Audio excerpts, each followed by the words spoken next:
Assalamualaikum warahmatullahi wabarakatuh. Hari ini kumpulan kami akan membentangkan housing project.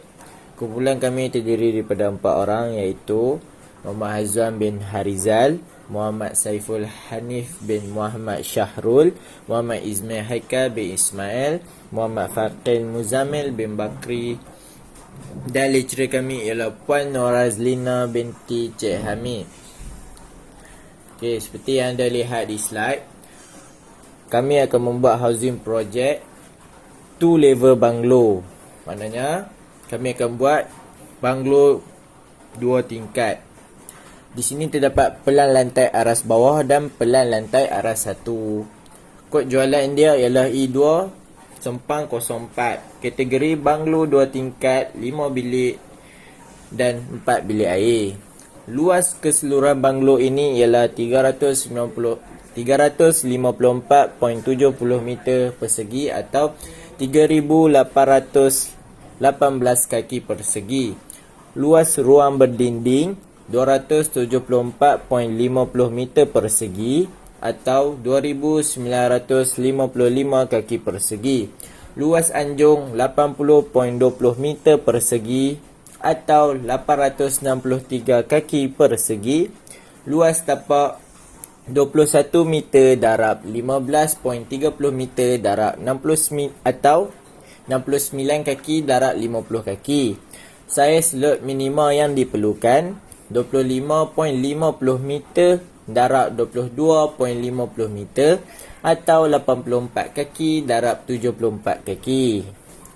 Ruang yang disediakan ialah kereta, hadapan, kiri, belakang, ruang tamu, ruang makan, ruang keluarga, dapur, sama ada kering atau basah, bilik tidur, bilik air, bilik setor, tangga, ruang keluarga, bilik tidur 2 hingga 4, bilik tidur 5, bilik air yang kedua, bilik air yang ketiga, bilik air yang keempat dan balkoni. Bahan yang digunakan dalam pembinaan rumah. Terdapat pelbagai barang yang digunakan dalam pembinaan rumah seperti yang ditunjukkan di dalam jadual. Grade konkrit dan kegunaannya. Nisbah bancuhan 1:3:6.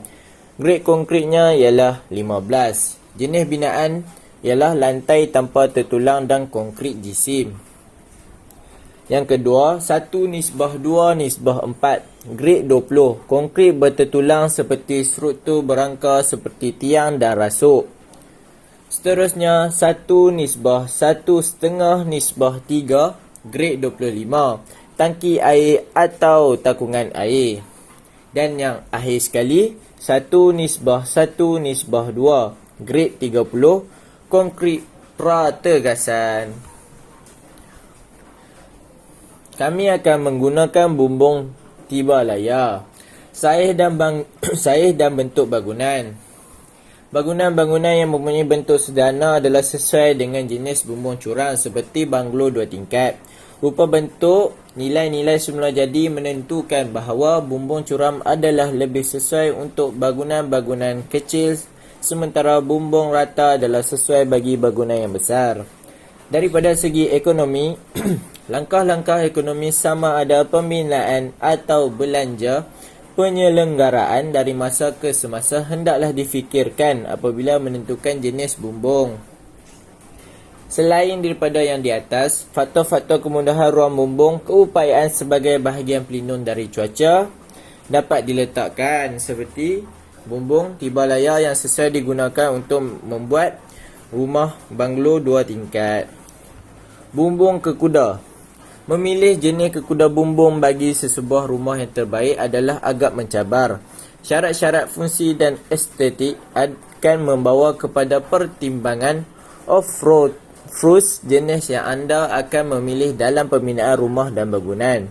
Keadaan cuaca perlu juga diambil kira apabila memilih kekuda bumbung untuk pembinaan anda. Kebiasaannya, variasi kekuda yang biasa dinamakan bagi merekonfigurasi web seperti kekuda jawatan raja, fin, bowstring dan hover.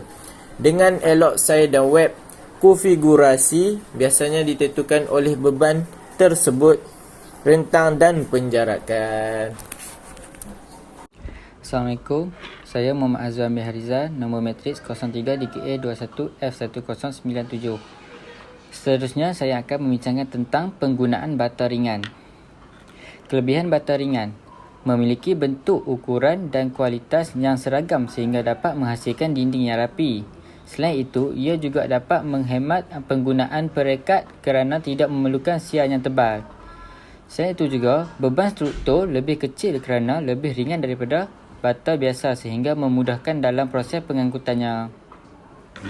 Kelebihan yang lain ialah untuk waktu pelaksanaannya lebih cepat daripada pemakaian bata biasa.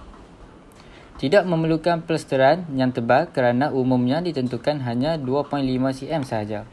Yang terakhir ialah struktur kedap suara dan kedap air sehingga kecil kemungkinan terjadinya rembesan air. Pengujian SLAM test. Ujian penurunan biasanya dilakukan untuk mengukur kebolehkerjaan konkrit. Ujian ini perlu dilakukan sebelum konkrit boleh dituang kepada struktur bangunan.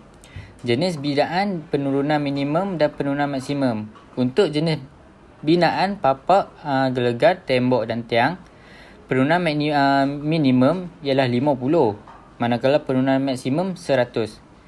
Jenis binaan yang lain iaitu tembok asas, tapak bangunan, tapak tertulang, penurunan minimumnya ialah 20, manakala penurunan maksimum ialah 80. Untuk pembinaan geladak jambatan, penurunan minimum 20, penurunan maksimum 50 dan terakhir binaan jisim berat, penurunan minimum 0 dan penurunan maksimum 50.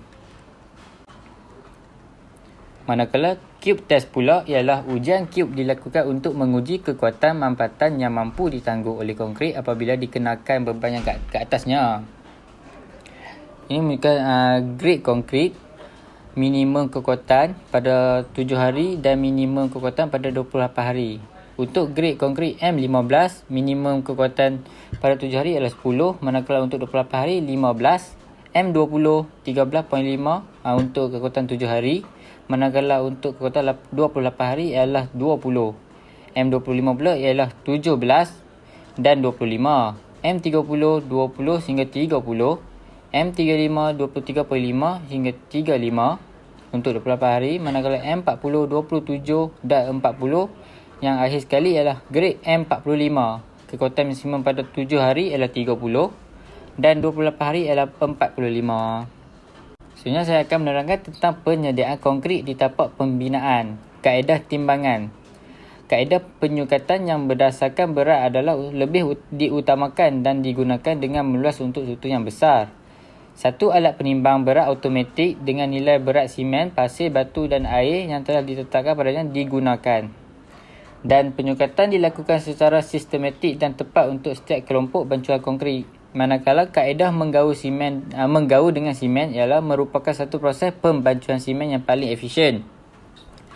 Lebih mudah dan cepat berbanding kaedah manual kerana ia dipermudahkan dengan mesin penggaul konkrit. Kaedah keduanya ialah pasir dan batu dimasukkan ke dalam drum yang berputar, masukkan sedikit air dalam campuran tersebut. Diagram kemudian dibiarkan berputar untuk beberapa minit sebelum ditambah lagi kuantiti air yang secukupnya. Selepas itu drum dibiarkan selama 2 hingga 3 minit lagi sebelum ia digunakan. Dan pengangkutan dan kaedah mengangkut konkrit ke dalam tapak pembinaan menggunakan 2 kaedah iaitu kereta sorong dan kren. Kereta sorong sesuai diguna pakai untuk kerja-kerja yang mempunyai jarak yang berdekatan antara tapak binaan dengan tempat bancuan, dan ia dapat mengurangkan kos kerana kerja-kerja yang digunakan adalah tidak melibatkan penggunaan kos penyelenggaraan yang tinggi. Kaedah yang kedua digunakan ialah kren. Biasanya digunakan untuk projek-projek yang besar. Konkrit akan dimasukkan ke dalam satu bekas yang dikenali sebagai timba. Ia dilengkapi dengan satu pintu kolok di bawahnya. Pintu kolok ini adalah bertujuan untuk memudahkan kerja-kerja penuangan konkrit ke dalam acuan dari timba besar tersebut. Nama saya Muhammad Fakir Muzamil bin Bakri. Saya akan membentangkan slide seterusnya.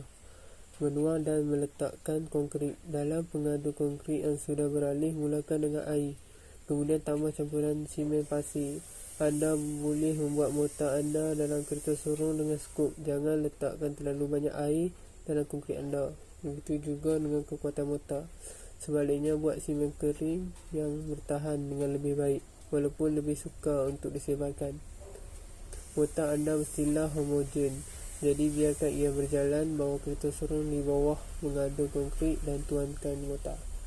Tuang konkrit ke dalam acuan. Sekiranya mempunyai kawasan yang lebih besar, pesanan kartun yang akan menuangkan konkrit terus ke dalam acuan menggunakan paip.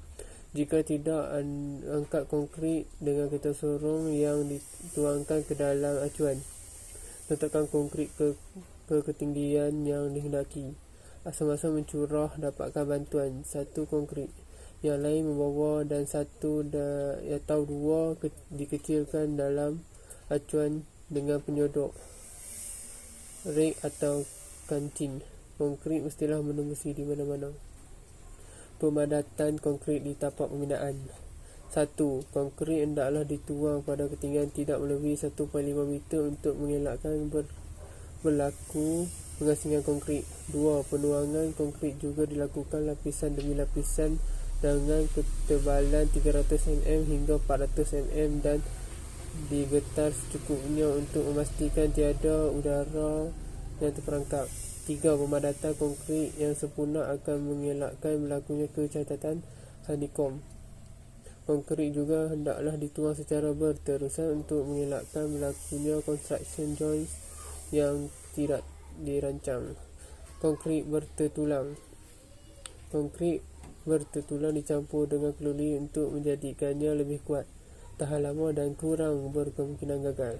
Bahan ini biasanya digunakan di bangunan untuk membuat struktur mampu menahan jumlah tekanan dan berat yang tinggi. Pekerja pembinaan menggunakan konkrit bertertulang di dinding, rusuh, asas dan laju. Kelebihan konkrit bertertulang. Kekuatan berbanding dengan konkrit biasa, konkrit bertertulang mempunyai kekuatan dan ketahanan yang lebih tinggi. Kerana konkrit yang dibuat dengan keluli, ia mampu menahan tekanan tinggi sebelum ia menjadi rosak atau lemah. Kebanyakan tekanan di dalam bangunan dipindahkan ke keluli yang mengambil tekanan dari konkrit. Ini membolehkan konkrit bertertulang untuk membawa lebih banyak berat daripada konkrit biasa. Flexibility. Di samping mempunyai kekuatan tambahan, konkrit bertertulang juga fleksibel. Semasa proses pembinaan, flexibility dalam konkrit bertertulang mempunyai struktur membentuk dan mengurangkan ketegangan dalam asas. Building with brick. Orang menulis bahawa tahap keanjalan yang tinggi dalam konkrit bertertulang membolehkan bahan menjadi cacat tanpa bimbang tentang apa-apa akibat yang. Assalamualaikum, nama saya Muhammad Saiful Hanif bin Muhammad Syarul. Nombor matrik 03 DKA 21F1093. Saya akan menceritakan tentang Isodo. Bahan terkini yang digunakan dalam pembinaan. Ini yang dibina menggunakan teknologi Isodo melebihi banyak bahan binaan lain dari segi penembutan bunyi, kekonduksian terma, kelajuan kerja pembinaan dan tentu saja kekuatan.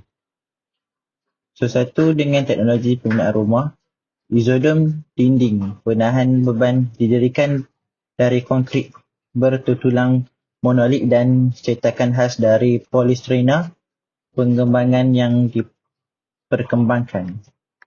Kedua, modul. Modul adalah barang siap yang terdiri dari dinding dan siling. Modul seperti itu dibuat di kilang pembinaan, iaitu di tapak pembinaan elemen ini sudah siap sepenuhnya.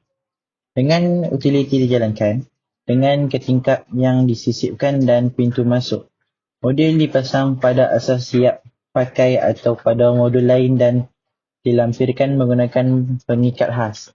Ketiga, kerangka monolit. Keras kerangka monolit sehingga baru-baru ini hanya digunakan dalam pembinaan bertingkat. Tetapi teknologi moden memungkinkan untuk penggunaan sistem ini di pembinaan bertingkat rendah. Kelebihan bingkai monolit teknologi pembinaan ini adalah kebolehpercayaan, kelajuan pembinaan dan jangka hayat struktur yang panjang sehingga 200 tahun. Akhir sekali ialah blok cekap haba. Blok cekap haba yang besar mula digunakan dalam pembinaan sejak kebelakangan ini. Tetapi sudah mungkin untuk mengenal pasti beberapa kelebihan penggunaannya. Yang utama adalah kepantasan membina dinding. Blok cekap haba adalah bahan generasi baru dan terdiri daripada dua lapisan konkrit yang dibingkai oleh 10 cm polistirena yang diperluas. Blok dihubungkan antara satu sama lain menggunakan rod penguat gentian kaca. Saya akan menerangkan masalah yang berlaku di tapak pembinaan. Pertama, masalah tapak lambat mendapat kelulusan daripada PBT. Kedua, masalah koordinasi kontraktor lewat menerima lukisan. Ketiga, pelanggan lambat memberi pengesahan. Keempat, banyak kerja tambahan. Kelima, lanjutan masa EOT terlalu lama. Keenam, pertindihan skop kerja kontraktor. Ketujuh, penyedia tapak tidak kompeten. Kelapan, penyedia tapak tidak rapi. 9. Kerja pembinaan tidak ikut spesifikasi ataupun lukisan. 10. Tiada rekod kawalan kualiti. 11. Kurang pemantauan terhadap perunding ataupun kontraktor. 12. Kenaikan harga barang binaan seperti besi dan keluli di luar kawalan. 13. Kontraktor bermasalah. Terakhir sekali, projek dimasukkan. Itu saja pembentangan daripada kumpulan kami untuk housing project. Sekian, terima kasih.